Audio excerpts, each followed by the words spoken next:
दोस्तों नमस्कार, जब क्लास 84 में आप लोगों का स्वागत है। दोस्तों आज हम इस वीडियो में बात करेंगे एक इंपॉर्टेंट क्वेश्चन के बारे में जो कि बहुत इंपॉर्टेंट है यूपी बोर्ड छात्र के लिए और कॉम्पिटिटिव एग्जाम के लिए जो पूछा जाता है मोस्ट इंपॉर्टेंट क्वेश्चन।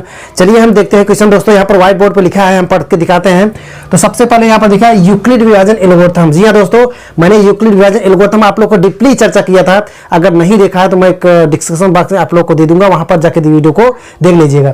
तो यहाँ पर दिया है यूक्लिड विभाजन एल्गोरिथम का प्रयोग करते हुए हमको क्या करना है, ये सी सबसे बड़ी संख्या ज्ञात करना है। दोस्तों इस जो बेस क्वेश्चन है, आप लोगों को ऐसा बहुत क्वेश्चन पूछा जाता है, तो ये सी सबसे बड़ी संख्या ज्ञात कीजिए जिससे 1251, 9377 और 15628 को भाग देने पर क्रमशः शेषफल क्या बचता है, 1, 2 और 3 प्राप्त होता है।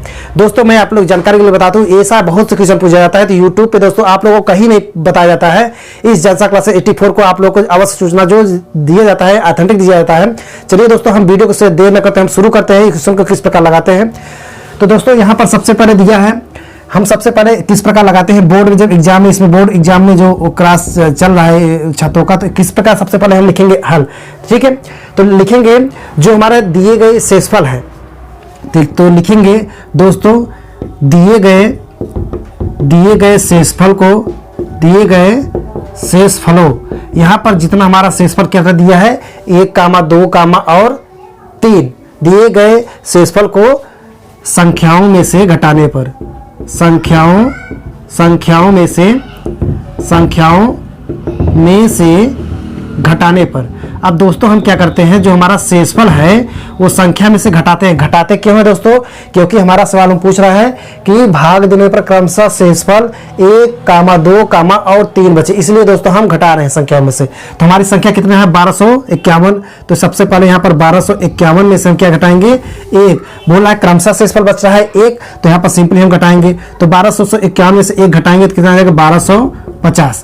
ठीक है दोस्तों, तो यहाँ पर देखिए दूसरी संख्या हमारा दिया है 9377। 9377 से भाग देने पर हमारा शेषफल कितना बच रहा है 2, तो 9377 माइनस 2, यहाँ पर हम सिंपली 2 घटाएंगे तो आएगा 9375, तो घटा दिए। अब तीसरी हमारा संख्या दिया है 15628 को भाग देने पर क्रमशः शेषफल 3 बच रहा है, तो इसमें से हम 15628 में से हम क्या घटाएंगे 3 घटाएंगे, तो यहाँ पर लिख रहे हैं सिंपली 15628 माइनस 3, तो यहाँ सिंपली घटाएंगे तो कितना बचेगा 15625।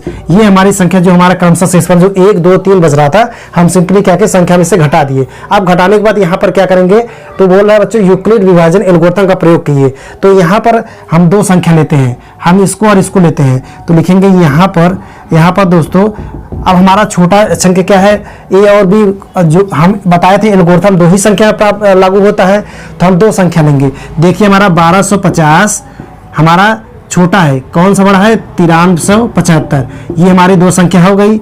ये हम सबसे पहले 1250 छोटी है, 9375 बड़ी है, तो हम इस 2 संख्या में यूक्लिड विभाजन का प्रयोग करेंगे इस दोनों संख्या में। तो लिखेंगे यूक्लिड विभाजन एल्गोरिथम से, यूक्लिड विभाजन एल्गोरिथम। तो दोस्तों यूक्लिड विभाजन एल्गोरिथम क्या कहता है, हमारा ये कहता है कि जो हमारा भाज्य रहेगा, भाज्य बराबर भाजक गुणे भागफल धन शेषफल के बराबर रहना चाहिए। ठीक है, तो हम 1250 और 9375 में से इसका यूक्लिड विभाजन प्रमेय का प्रयोग करते हैं। तो सबसे पहले हम लिखेंगे भाज्य। अब हम जो हमारी सबसे बड़ी 9375 बराबर क्या हो जाएगा 1250। अब दोस्तों ये हमारा भाज्य बराबर भाजक हो गया। अब भाजक हम कितना इसमें गुणा करेंगे कि जो हमारा शेषफल 0 आए, तो हम यहाँ पर कितना गुणा करते हैं, यहाँ पर देखते हैं, यहाँ पर हम 7 का गुणा करते हैं। तो दोस्तों जब 7 का गुणा करेंगे इसमें से तो 625 जोड़ेंगे, तो हमारा देखेंगे शेषफल कितना बच रहा है 625। अभी हमारा 0 के बराबर नहीं रहता। यूक्लिड विभाजन नियम कहता है कि जब तक हमारा 0 के बराबर शेषफल ना रहा है तब तक हमको यूक्लिड विभाजन एल्गोरिथम का प्रयोग करना चाहिए। तो देखो हमारा यहाँ पर 625 प्राप्त नहीं हो रहा है, तो लिखेंगे चूंकि हमारा शेषफल 0 नहीं है, शेषफल 0 नहीं है। जब शेषफल हमारा 0 नहीं है तो फिर क्या करेंगे, एल्गोरिथम को आगे बढ़ाएंगे। तो यहाँ पर हमारा ये भाज्य हो जाएगा। ठीक है, तो हम यहाँ पर लिखेंगे 1250 बराबर। अब देखिए हमारा जो शेषफल था इसमें हमारा क्या बच जाएगा भाजक बन जाएगा। तो लिखेंगे 625 गुणे, अब देखिए दोस्तों यहाँ पर 1250 में से 625 में हम 2 का गुणा कर देंगे तो हमारा शेषफल कितना बचाएगा यहाँ पर 0। तो यही हमारा यूक्लिड विभाजन करा जो हमारा शेषफल, देखिए यहाँ पर शेषफल हमारा 0 आ रहा है, तो हमारा क्या भाजक कितना हो जाएगा 625। तो हमारा जो उत्तर बन के आएगा तो यहाँ पर शेषफल 0 आ गया।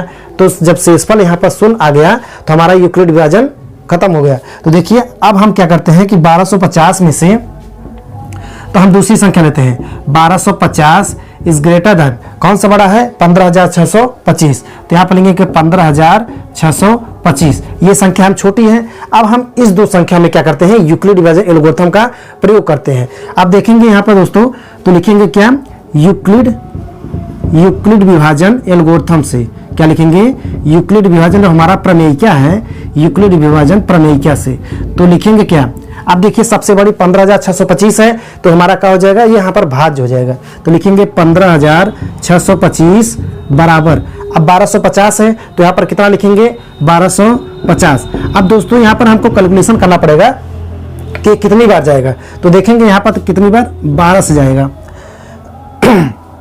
12 बार। तो 12 में हम जब गुणा करते हैं देखते हैं कि जब 12 में गुणा करेंगे तो अभी हमारा शेषफल कितना बच रहा है यहाँ पर 625। शेषफल कितना बच रहा है यहाँ पर 625। जब 12 में गुणा करेंगे तो हमारा शेषफल यहाँ पर 625 बच रहा है।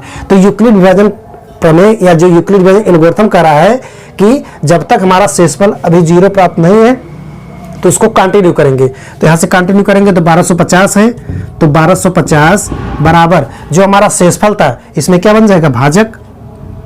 तो 625 गुणे 2 का गुणा करेंगे तो हमारा शेषफल देखिए 0 आ रहा है। जब दोस्तों हमारा 0 यहाँ पर आ रहा है, देखिए यहाँ पर भी 0 आ रहा है, इस समीकरण 1 में 0 आ रहा है, इस समीकरण 2 में भी 0 आ रहा है। तो हमारा जो भाजक निकल के आया 625।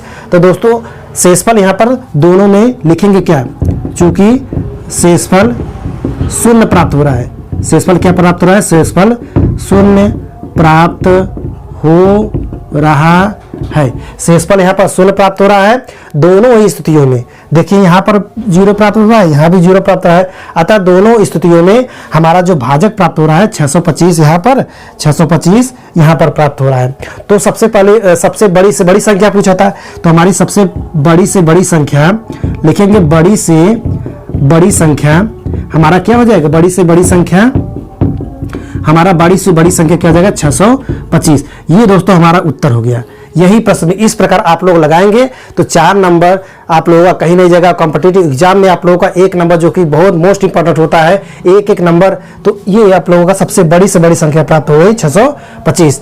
ठीक है दोस्तों, तो चलिए हम इससे दोस्तों आप लोग को एक क्वेश्चन देखे हैं, आप लोग उसमें से लगाइएगा और उस वीडियो में कमेंट करिएगा सर हमारा ये सबसे बड़ी संख्या आ गई। तो आप लोग संख्या लिख लीजिए, हम लिख रहे हैं ये सब क्वेश्चन है, इस संख्या की जगह हम संख्या केवल पलट दे रहे हैं। तो यहाँ पर लिखेंगे पहले 398, यहाँ पर लिख दे 398।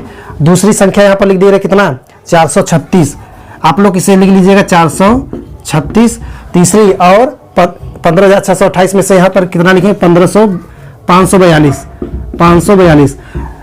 सेम क्वेश्चन है, शेषफल भाग देने पर हमारा शेषफल जो बच रहा है 7, 11 और 15। ये हमारा 7, यहाँ पर 11 और 15, ये हमारा शेषफल बच रहा है। ये नया क्वेश्चन हो गया दोस्तों, आप लोगों को ये करना है, आप लोगों को ये होमवर्क है। ठीक है दोस्तों, आप लोग इसे कमेंट करिए, सबसे बड़ी संख्या से बताइए, जो भी बच्चे आंसर निकालेंगे आप लोग उसमें वीडियो में कमेंट करेंगे। चलिए दोस्तों, इस वीडियो को अगर आप लोग को अच्छा लगा तो वीडियो को एक लाइक तो अवश्य बनता है।